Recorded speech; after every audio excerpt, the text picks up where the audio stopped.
መጽሐፍ ላይ የተጻፈች የጌታ እናት ቅድስት ድንግል ማርያም በፍጹም አይደለች። በፍጹም ታምር 48ኛው ታምር በእንተ ዮሐንስ አፈወርቅ የሚባለው በግዕዝ በአማርኛ በተለይ በአማርኛ እስኪ ለህዝቡ ይነበብ። የወር አበባ የታያትን ሴት ቤተክርስቲያን በመውደድ ወደ ቤተክርስቲያን ስለመጣች ጳጳሱ ተቆጥቶ እንዴት ከወር አበባሽ ሳትነጪ ከነዚሁ ጉድሽ እንዴት ትመጫለሽ ብሏት ተቆጣባት። ጠርዜ በርጤ የሚባለው ቄስ ጳጳሱ።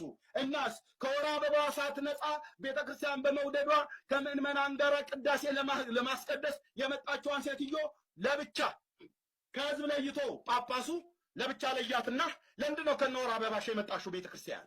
አዲስ ኪዳን ላይ ይታይሽ እና ጳጳሱ ተቆጥቶ ሴትዮዋን አውጥቶ ዘቅዝቃችሁ ስቀሏት አለ። ዘቅዝቀው ከመስቀላቸው በፊት ግን ሴትዮዋ ከነወር አበባዋ እዛ ቤተክርስቲያን በህዝብ ፊት እንድትተኛ ተደረገች።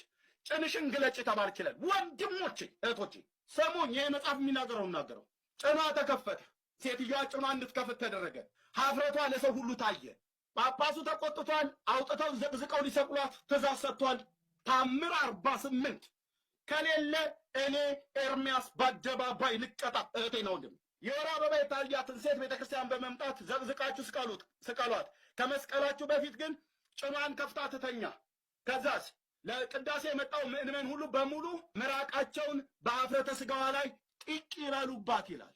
ያው በቤተ ክርስቲያን አባት በተባለ በዮሐንስ አፈወርቅ ስም መጽሐፉ ያሳፍራል። ይሄን ነውራቸውን የትም አይሸፍኑትም።